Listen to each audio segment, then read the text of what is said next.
I don't really care how you cut it, Carl. I know you talked this whole, last couple of months about how much you believed in Sacramento. None of us saw this coming. None of us saw this coming. I don't care how much you cut it. Them taking Golden State to 7, getting them down to a home game in Game 7. None of us could have predicted this.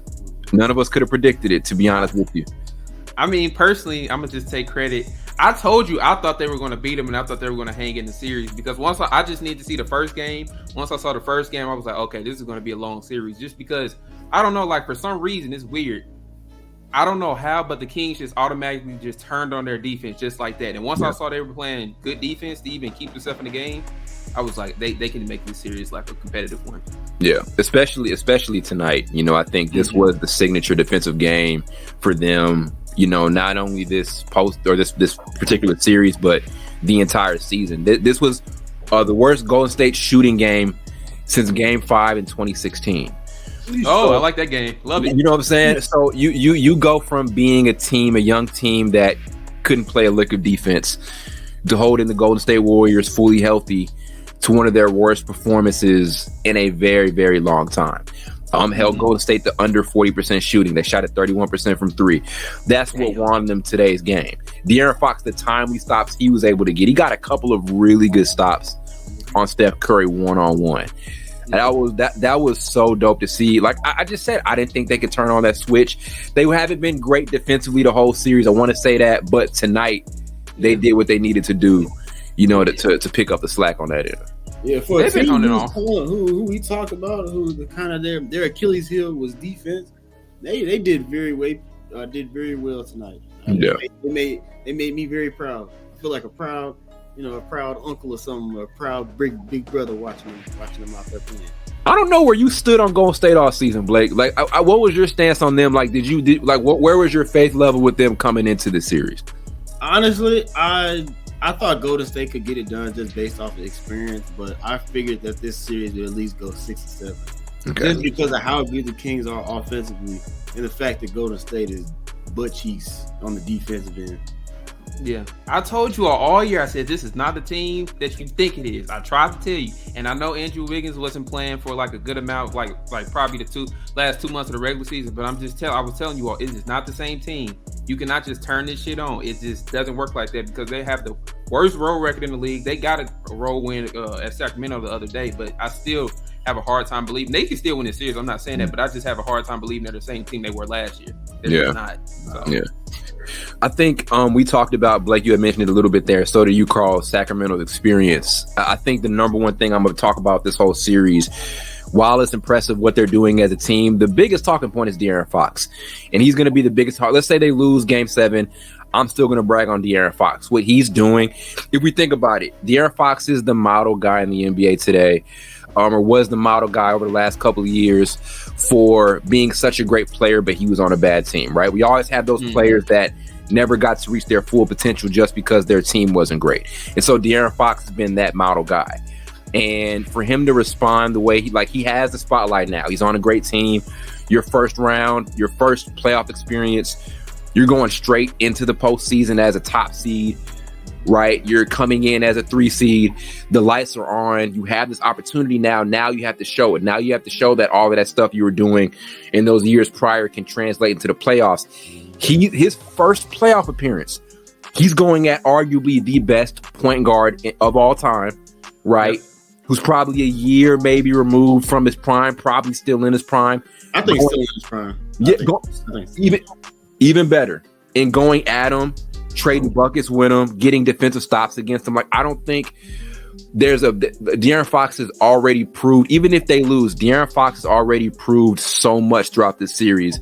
My whole thing with him was, can this translate into, big games? We saw the clutch things he did during the regular season, but can he bring it into the playoffs? Because there are always those guys who we wonder if they can bring their great play into the postseason. What he's done on this stage with the matchup that he's got, playing the best point guard of all time, the defending finals MVP, is unbelievable. I think that's no matter if they win or lose Game 7, right? And I think I've got them winning Game 7. I know Carl's gonna hate me because we have a running bet right now. We have a running bet, but but no matter what happens, the point that he's doing this for his first playoff appearance on this stage is unbelievable, especially considering who he's going head to head against. I'm so glad he's starting to get that recognition now, because he's been doing this for about the past 3 or 4 years. He just hasn't been able to really show it on this stage of playoffs, just because the team around him, the coaching hasn't been that good. Yeah, you all need to remember too. He does have a fractured finger. He's playing. He just put up 20. I know 24 isn't a ton of points, but it was an efficient 24 because he was 10 for 18 shooting and he had double-digit assists. 24 and 10 with a broken finger. I say that's pretty good. So I would probably say if he does win this series, it is definitely going to make people turn their heads as far as, like, you know, when they rank the best players under 25, he is definitely going to be on that list at the top. I think now if he wins the series. Yeah. Oh, without a doubt. He's like 20. He's got to be about 25. He may be a little late on that list, but it'll put him into consideration. And you just mentioned it. What happens if he wins the series? We talked about this. What does it do for the point guard? Yeah, he's right at 25. What does this do for the point guard conversation? We're always ranking point guards. Everybody thinks he's a top 5 point guard. So if De'Aaron Fox takes out Golden State, right, and he's a way more polished player than Ja. I don't care what anybody says. He's a more polished player than Ja. He's got a lot of Tony Parker in his game if you really watch him. If you take out Golden State in this first round, something that hasn't been done, Golden State getting first rounded in the entire Curry era, he'd be the only guy to do it. Will De'Aaron Fox become a top 5 point guard in the NBA after that? That's a conversation. It's a conversation that can be had, because I know people are going to say, but that's his first playoff series and everything like that. But for that to be your first playoff series win is big. That's like equivalent for you beating Kevin Durant in the first round, or LeBron, or some of these great players that we look at that have been dominating the league for 10 or 15 years. So I definitely think that can catapult him into the top 5 point guards in the league for sure, easily. Because, like you said, his game is definitely way more polished than Ja. Ja is great, but his game, he kind of plays out of control sometimes, just because he's 6'3", he probably just weighs 200, right at 200, if that. And so he just crashes into people that are bigger to him, and he always risks his body getting hurt, everything like that. De'Aaron Fox knows how to pick his spots on the court and not let the defense control him. He controls the defense that's been played against him. So let me ask you this question. It was this regular season, all things considered, he's clutch player of the year. He's by far the clutchest player in all of basketball. He comes in this postseason and does what he does in his first round against this Warriors team, the defending champs. Is this season better? This being De'Aaron Fox's best season of his career, is this season better than Ja Morant's best season? It might be based off where De'Aaron Fox finishes. That's what I was saying. I don't think so. Me personally, I don't think so. We have to see how it plays out, though. Okay. Like Carl said. Yeah, because where did Ja Morant last year? Where did he end? Second round?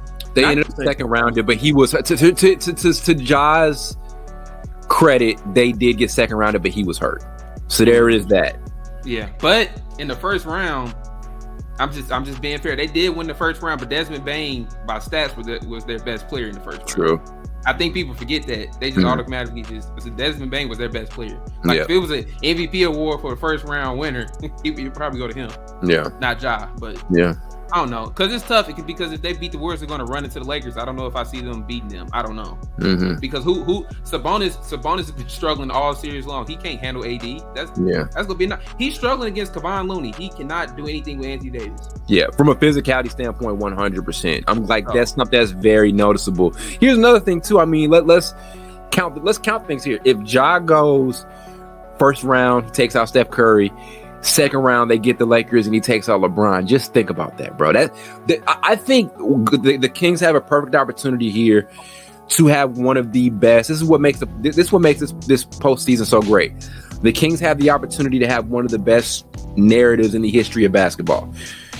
One of the best. This is the best turnaround probably from a team in NBA history. If we go look through history of the best season turnarounds, the best franchise turnarounds, a couple of the teams that are listed, because I kind of looked at an article before this, a couple of teams that are listed were bad, but they weren't bad for as long as Sacramento was bad. Sacramento was without a playoff spot for 16 years.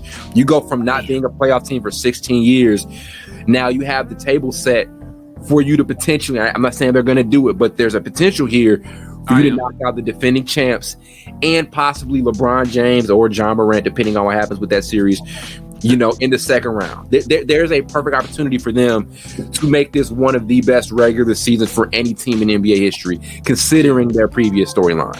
You know what I'm saying? I don't want to cause any luck, but damn well, I think the Lakers winning by 20 right now. That series most likely. It definitely will be. I want to give Coach Mike Brown his credit too, because though the Kings don't have experience, I think the best experience they have is the Coach Brown. Honestly, because he's coached the Warriors he's been their assistant coach. I think he was like 4 or 5 years or whatever the case may be. So he knows their system. So that is the best experience that he can give his team. It's just knowing what kind of plays they run. Even though Steve Kerr made a joke the other day, said we changed all our plays, he still knows some of the basis of what you all do. So I think he needs credit too. Yep, and like I said, the dopest thing, and it's always gonna come back here to De'Aaron Fox. And a shout out to the role players too. Malik Monk has been dope as hell this series. Like, he ain't been playing like a role player. He's been their second best player. He's averaging like 20 points. After tonight, because he was averaging 18.5. So yeah. And what's so tough about that is, back when they were at Kentucky, they were the best backcourt in college basketball. So now we get to see them do that again together, which is dope as hell. I don't think we've seen that where two college guys who play on the same team together, who are known for being a great 1-2 punch, come in the NBA and do this exact same shit. Oh no, because most of the time they don't get drafted to the same team, and then they never play with each other. Yeah, so. Like I don't think we've seen guys in the same college, but that's another dope storyline. But like I said, for Fox, just seeing how he comes in, how he's responding to everything, and there was a lot he had to prove. It may not seem like it, but there was, because we always give these guys, this thing where like, okay, you're great.